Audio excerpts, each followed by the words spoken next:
All right, welcome to another episode of Piecing It Together, the podcast where we take a look at a new movie and try to figure out what movies inspired it. And today on the show, you guys know that I love weird movies, and we are looking at a weird one. It's called Black Bear, and it stars Aubrey Plaza and Christopher Abbott. And yeah, this is a bit of a head trip of a movie, and I am very excited to talk about it.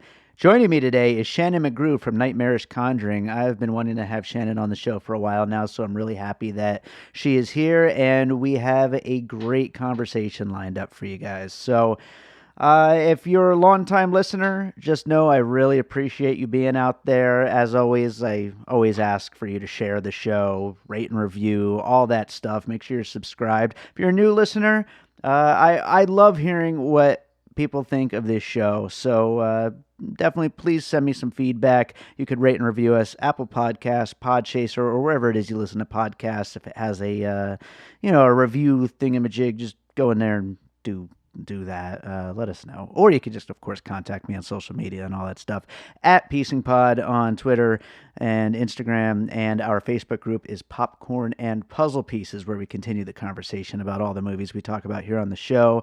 I love hearing from you all. I'm always looking for new guest co-hosts. So if you are listening and are interested in doing that, get in touch with me. So I think that about does it. I will have plenty more to talk about after the show, but this is a great conversation, so I want to get into it. Let's talk about Black Bear. All right, so this conversation should be an interesting one. We are going to be talking about Black Bear, and joining me is Shannon McGrew from Nightmarish Conjurings. Shannon, how are you doing? I'm doing great. Thank you so much for having me today. Yeah, I'm really happy to have you here on the podcast, and I think this is definitely a good one for you to sink your teeth into. It should be a fun conversation. Before we do start unraveling this thing, though, a little bit, why don't you tell our listeners a little bit about you and what you do? Sure. Well, my name is Shannon McGrew. I run a website. I'm the founder and run a website called Nightmarish Conjurings. Our focus is primarily on horror films, though we do non-horror here and there. Everything has a little bit of horror, if you really look for it. It's been about, almost 6 years. So, it's what was once a little hobby has turned into something much grander. For sure. Yeah. I mean, I always see you, all over the Twitter and Facebook and all that stuff and everything that you're up to. So I know you stay busy, and Yes. Your site is always out there. So very happy to have you here today. Thank you. Very happy to be here. So this movie, Black Bear, I reached out to you on this one because I had seen your review and I knew how much you loved it, and I loved it as well, getting that out there right up front. But was this a movie you had been really looking forward to? Yeah, I remember when it hit the festival circuit. I think it was for Night Stream, and I was like, oh, okay, Aubrey Plaza, Christopher Abbott. I'm a big fan of both of them. So I was like, I'm interested in whatever this is. I don't do a lot of research into a film prior because I feel like sometimes that can skew my viewpoint. I also don't watch a lot of trailers. Sure. So I was interested on the basis of those two actors. But then when people started watching it and were kind of like, well, this movie's weird, then I was like, oh, I'm in. What did I just watch? Yeah. And then I was like, I'm 100% in. Yeah, for sure. My big thing was Ingrid Goes West is one of my favorite movies of the last few years. I need to see that. Oh, man, it's so good. And I don't know what a lot of people didn't seem to connect with it the way I did. I mean, it certainly has its fans, I guess maybe it's going to become a bit of a cult thing. I don't know. But obviously Aubrey Plaza is, a name. She's someone people know.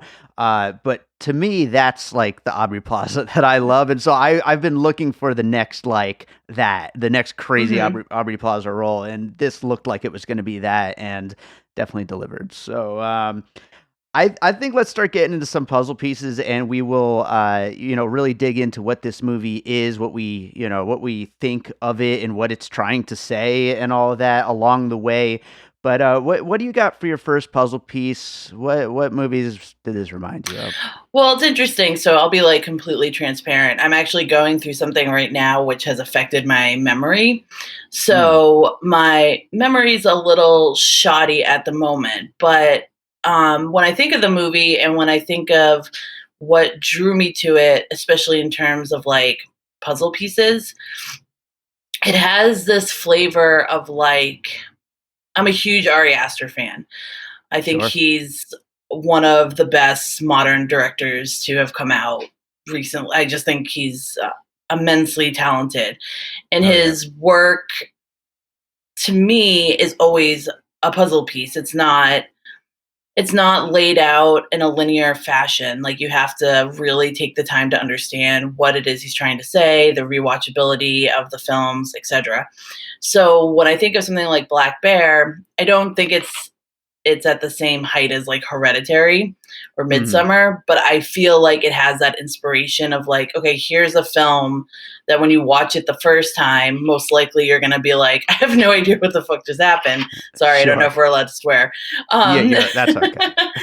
but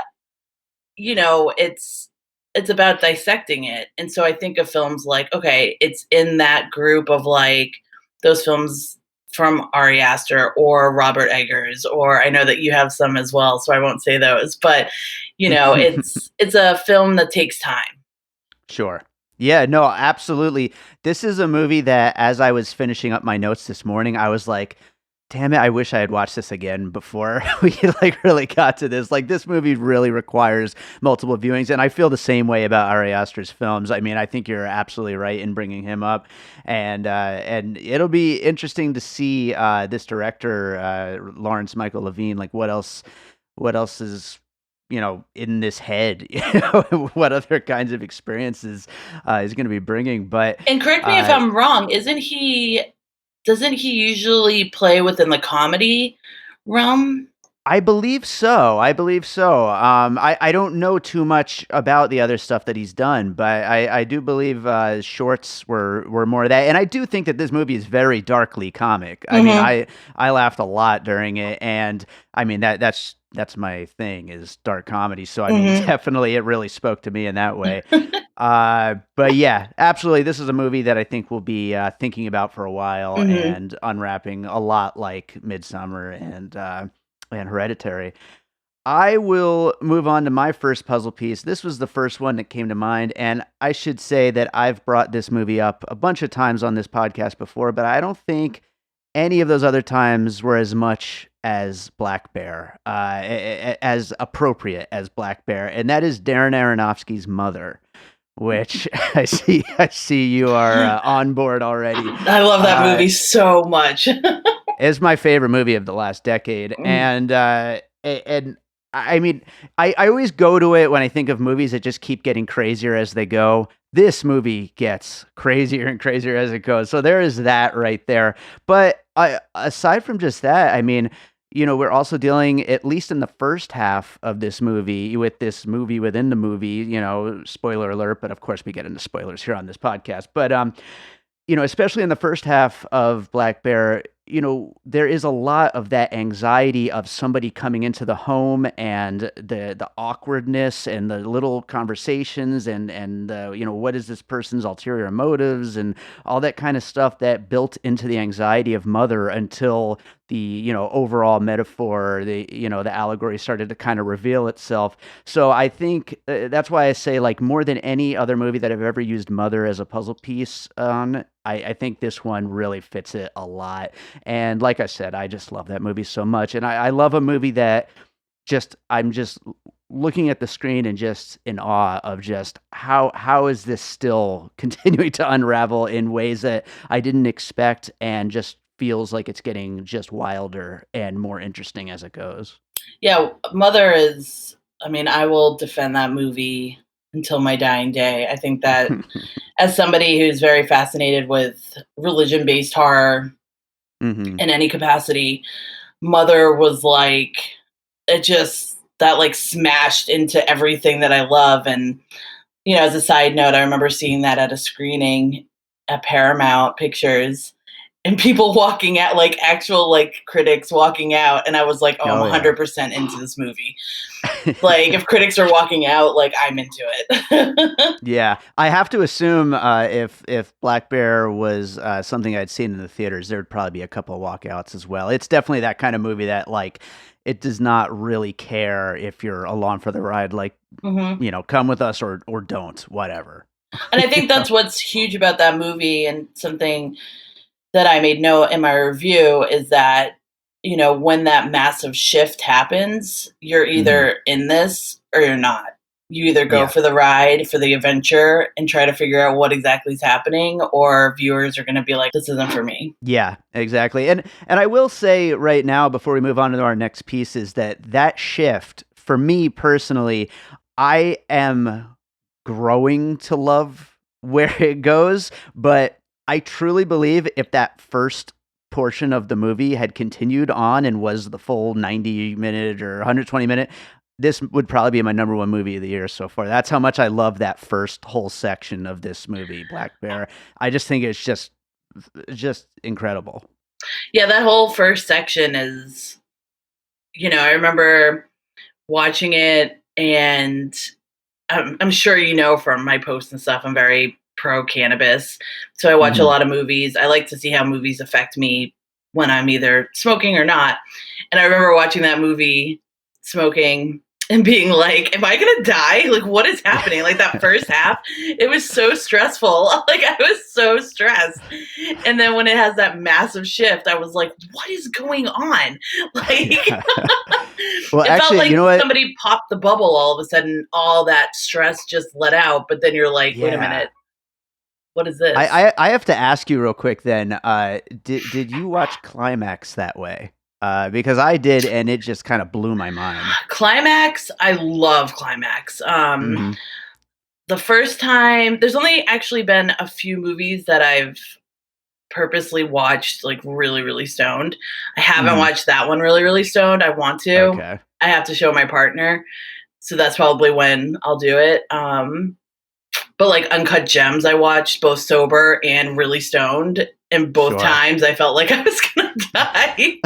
That's how I felt with Climax. Yeah, I was I like, love yeah, Climax. Yeah. the horror elements really come out when, Yeah. yeah, under the influence.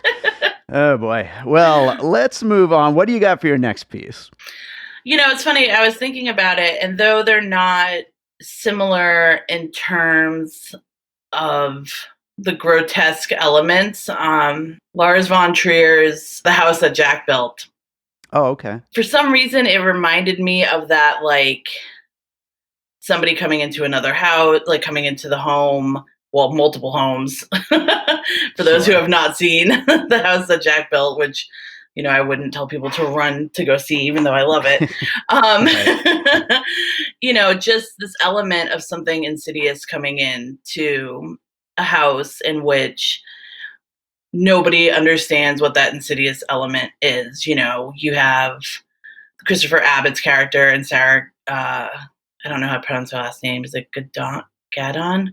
I think Gadon, but I'm not Gadon? quite sure. Okay. Yeah. You know, they obviously have their issues, but Aubrey Plaza's character comes in and you don't really understand what it is about her character. And I think there's just this insidious nature that reminded me of The House That Jack Built, which is super random, I know, but it just. So I actually have not seen The House of Jack Built. It's been on my watch list for a while now, but I certainly know enough about it to kind of know like where you're coming from with that piece. That was the definitely second makes sense. screening I went to where people walked out. I Yeah. laughed through all of it. Most people don't, but I think you have Mhm. to be in a certain mindset to understand what that film is trying to. Yeah. I wouldn't be like, go watch it right now. Like you have to. It's a movie. I want to go see that one of these days soon because yeah, it seems like it's right up my alley. But yeah, definitely another one of those. You know, you're either in or you're out. Like we're not going to hold your hands with this. Yeah, and that's a big thing too. There's a shift in that move in the house that Jack built, not in terms of like the strong editing shift that we see in Black Bear, where you obviously know that it's completely changed, but something does happen in the house that Jack built in which you either laugh it off and think, holy shit, I guess this is what's happening, or you don't. And I think movies like that and like Black Bear really push a viewer out of their comfort zone. Definitely. And I think that that's important. Whether you like it or not, it still pushes you to question what it is you're watching, what it's saying to you. And I think that that's important. Yeah, it pushes you to really like consider what the point is of all this. Mm-hmm. And you know, that makes a movie really stick with you, I think. Yeah. So, yeah. Well, I'll go on to my next piece, and it's actually a movie I believe you mentioned in passing just a couple minutes ago. It's actually Uncut Gems, which I feel like especially once we get to the second half of Black Bear and we're on this film set, and there's just this hectic anxiety that just does not let up, and you're being introduced to all these different members of the film set, whether it's, you know, producers, script supervisors, the directors, all these you know, cast members, and all the other people that are all around when it comes to filmmaking, and everybody's kind of talking over each other. Everybody's got their own little side things that's happening, and it just adds to just this overall anxious feeling of like, you know, where am I supposed to be looking? What am I supposed to be taking in? What is just background noise? And it's very exciting filmmaking, and it reminded me a lot of Uncut Gems, the way that all of that anxiousness unfolds. Yeah, I would 100% agree, because you really have to like find the rhythm in both movies, especially I would say even more so in Black Bear, because in Uncut Gems, that movie just starts in chaos and never stops ever. Even when it's over, it's still chaotic. Whereas Black Bear, once that thing happens, you have to like completely align yourself with something to understand anything that's happening. Right. Which is exciting. Right. It is. It really is. Yeah. And especially once things start to click and you're just like, okay, I think I got it. Like, there's still something else there. I'm going to have to think about this for a little while still, but I'm getting something. I think I'm getting something. Well, what do you got for your next piece? I was actually going to say like Uncut Gems and, well, the Safdie brothers in general. I watched Good Time for the first time this year, because after Uncut Gems, I was like, oh my God, like I need to figure out more of these movies that they, make. I actually found Good Time to be way more stressful, interesting enough. I actually aligned that movie with the second part of the film, because it's just utter chaos. And Good Time doesn't start off as chaotic as I think Uncut Gems. So it just, that for me just aligned, because you're just like, shit's happening left and right, but I actually don't know what's happening. Right. Well, I think also another way where Good Time maybe more, or at least in a different way, connects is the kind of like, you get more of the background of the characters, whereas Uncut Gems, you're thrown into this situation. Yeah. In Good Times, you get the brothers, and their whole life together, and so you really like get a little bit more deep into the characters. So I definitely think it's worth bringing up Good Time for sure. Yeah, I felt, it's funny because I was doing a list of all the movies I watched today, all the movies I watched this year. And when I was doing my list for this, and I was like, oh, Good Time is definitely, I remember like that heart pounding moments that happened, not in the beginning, but as these pieces started falling into place, and how I felt watching Black Bear when all those pieces started falling into place. And I don't even know if those pieces are correct. Right. Yeah. But we'll figure it out eventually, I'm sure. Well, I'll move on to my next piece, and honestly, I feel like this could have gone along with some of the things I was talking about with Uncut Gems, but that's Paul Thomas Anderson's Boogie Nights.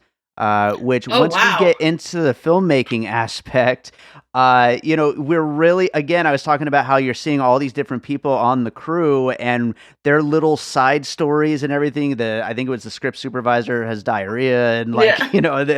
the actress is getting drunk and she's, jealous of the director and just all these different people and they all have their own little stories and, you know, it's not completely necessary as far as for the story being told to really pay attention to any one of the little side bits, but they all add up to this just rich tapestry of a story that is just so expertly balanced, where you really Hmm. get a sense of who all these people are, what their part is in this production that you're watching unfold, but also who they are and like what their lives are a little bit. And so, yeah, I mean, that's probably, I would have to say, the best movie about making movies, even though it's porno. But it's still like a set, it's still a production of some sort. So yeah, it feels a little bit like that. Yeah, I could now. Yeah, now thinking about it, that totally took me by surprise. I wouldn't have thought that. But you're right. Yeah. That's the best kind of piece, I Yeah. think. Awesome. So I'll go with my last piece now, and that is a movie I love bringing up on this podcast, and because it's my favorite movie, it's Adaptation. I haven't And seen that. you've never seen? Oh my gosh, Some somebody I else want you to just watch told me. it. Yes. Literally, I think I was like having writer's block or something, and somebody posted a GIF from Adaptation. I was like, I've never seen this. And they're like, you have to watch it. Well, I won't go too deep in it because I don't want to spoil it specifically for you, but I will just say the way that Charlie Kaufman's movie that he's writing in Adaptation is kind of getting away from him, let's say, and the way that the real Charlie Kaufman in real life, what he wants the movie to be, and what the character Charlie Kaufman wants the movie to be, is changing. And I think when this movie Black Bear, when the credits rolled, I still was not 100% sure what was going on, but as I've started to kind of try to unravel it, I'm realizing the different starts and stops of the writing creative process that the Aubrey Plaza character is going through at this retreat that she went to go write. And so I think that there's definitely a mirror there to what Charlie Kaufman is going through, although things are quite different in Adaptation where things go, but just that idea of the creative writer who is stuck with their writing process and trying to kind of give it that jolt it needs to bring it to where it needs to go. Well, now I definitely have to watch the movie. Yeah. do you what do you feel, since we're kind of at the end of the puzzle pieces, and then we'll get into finished puzzle and all that, but do you also feel like at the end, like we've been watching like starts and stops of her creative process? Like that's kind of what I'm getting. That's a good question.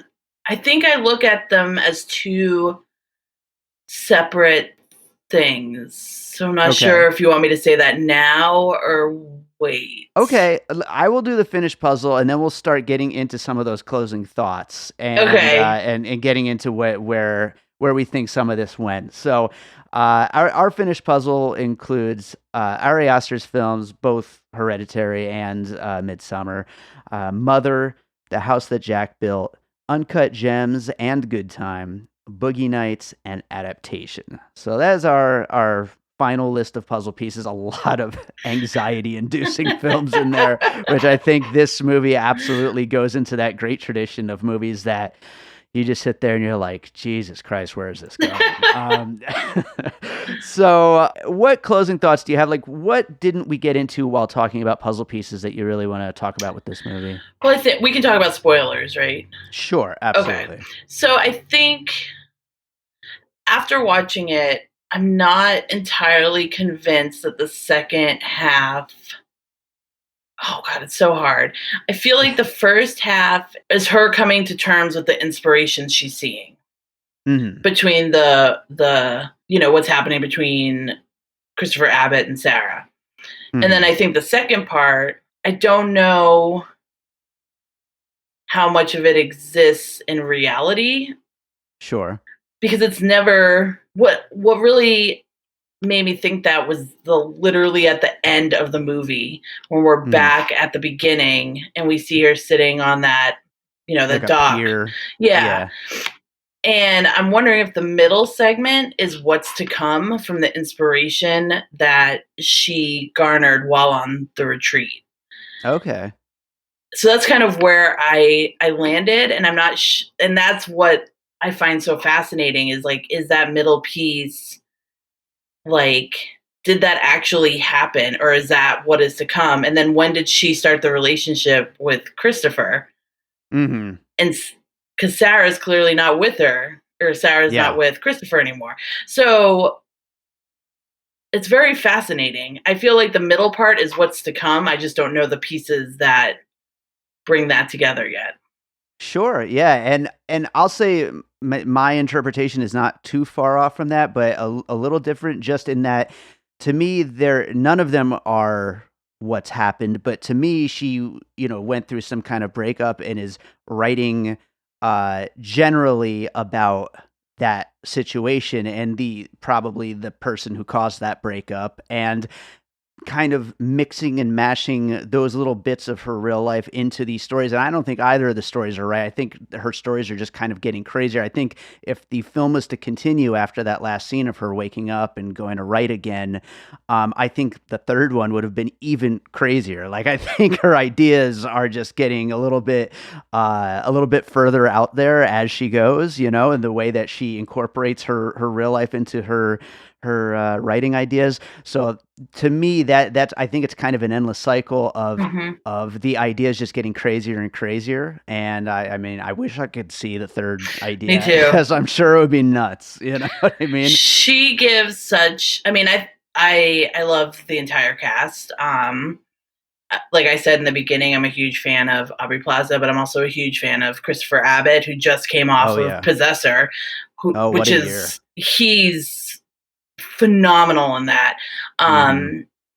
So I think that their performance really drove the film, but seeing Aubrey Plaza, she's always in like these quirky kind of weird roles, but this felt like an Aubrey Plaza movie that we've all been waiting for, in terms of like really just stepping out of what she usually does and just killing it. And I really hope she gets love this award season for it. I mean, she's phenomenal. That would be amazing if she does, because I mean, she definitely deserves it. And I mean, it is such an out there performance, and there's so much to it. I mean, and it's different from anything we've really seen her in before. I mean, we've seen shades of it, but it definitely just goes so much bigger, but warranted bigger, not just bigger for bigger's sake. I mean, it is. I think she's perfect in the roles. So. Yeah, and it was interesting to see her. I wasn't a huge fan at first. I'd only seen her in like Parks and Rec, really, and I thought she was like goofy. And then like I started watching more films that she was in. I was like, oh, she's really good. And then I saw the first shift I saw was when she played the mom in the new Child's Play remake.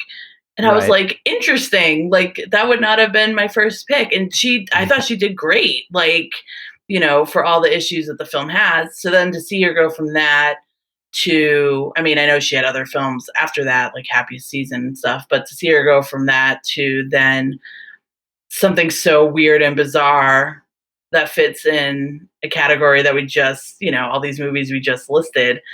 Yeah. It's really impressive. It really is. It really is. And I very much look forward to hearing your thoughts once you get around to Ingrid Goes West, because she is super, super good in that too. My partner keeps telling me we have to watch it, so he really wants to watch it, so I need to give in and do it. Talk about dark. Let's just say that. Really? Oh yeah. So, oh, it looks so like neon pop. Oh, good. That excites me. It does. But yeah, no. So I think that does it for Black Bear for now, although I know I'll be continuing to think about it for a long time after this conversation. But Shannon, this was great. I always ask my guests at the end if there's another movie that they watched recently that they'd like to recommend to our listeners. That's a loaded question. I know, you've been watching a lot. I've been watching so many. Honestly, the one that's really been sticking with me and is probably going to make my top 10 is Sound of Metal. Oh yeah. That's just that movie blew me away. Riz Ahmed's performance is just... He's so good. That movie broke me. So that, that, and then I guess if I'm going to throw in a horror movie, if you haven't watched Underwater yet, I just love that movie so much. Okay. All right. I still haven't seen it. I need to watch that one of these days. Oh God, it's so good. It's just so good. Okay. All right. Well, that's on. That's going on my watch list for sure. So, right on, Shannon. Why don't you tell people again where they could find Nightmarish Conjurings and everything you're up to? Sure. You can find Nightmarish Conjurings on Facebook and Instagram at Nightmarish Conjurings, and on Twitter we're Nightmarish, and it's spelled NIGHTMAR, and then the number 1 SH, because we couldn't write all of Nightmarish Conjurings. That works. Whatever you have to do on Twitter. Yeah. Well, thank you so much, Shannon. Thank for you joining so much. me. It was a great conversation, and maybe we'll get you back one of these days. I would love that.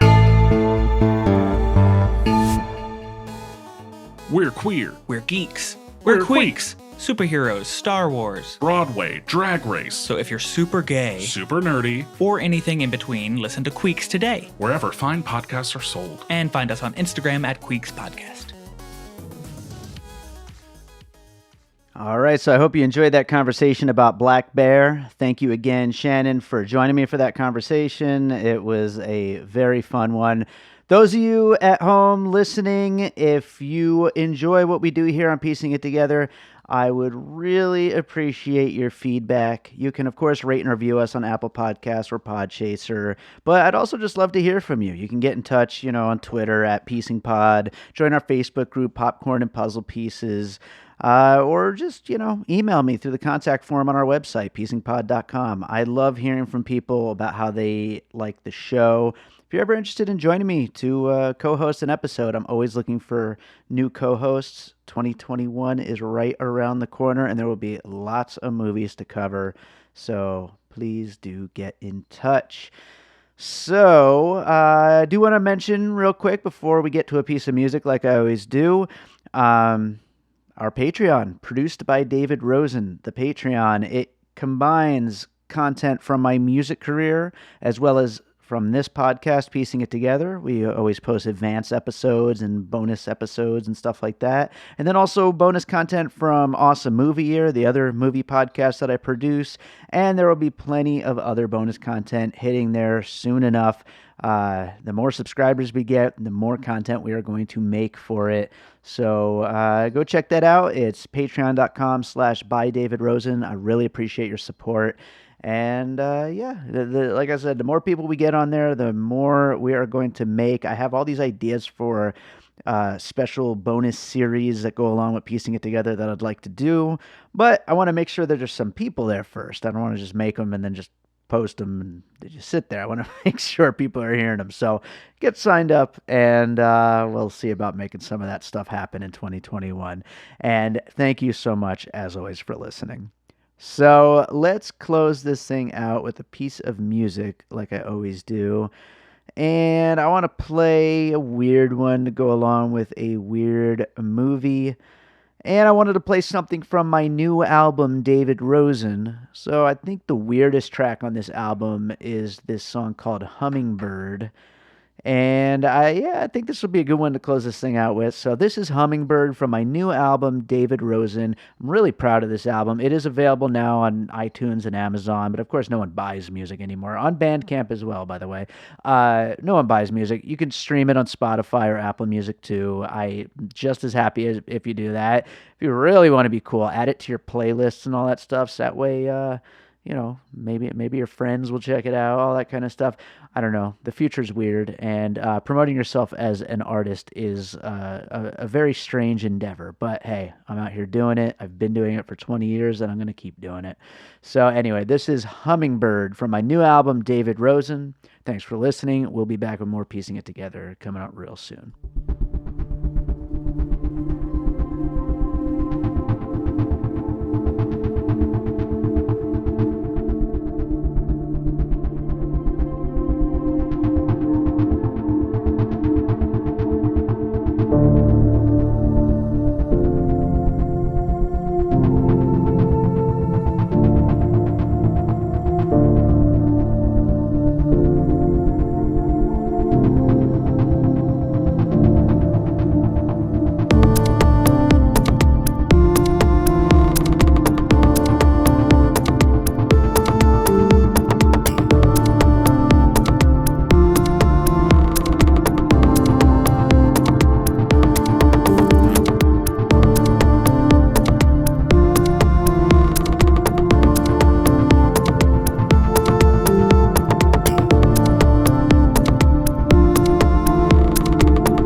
an All Points West production, produced by David Rosen in Las Vegas.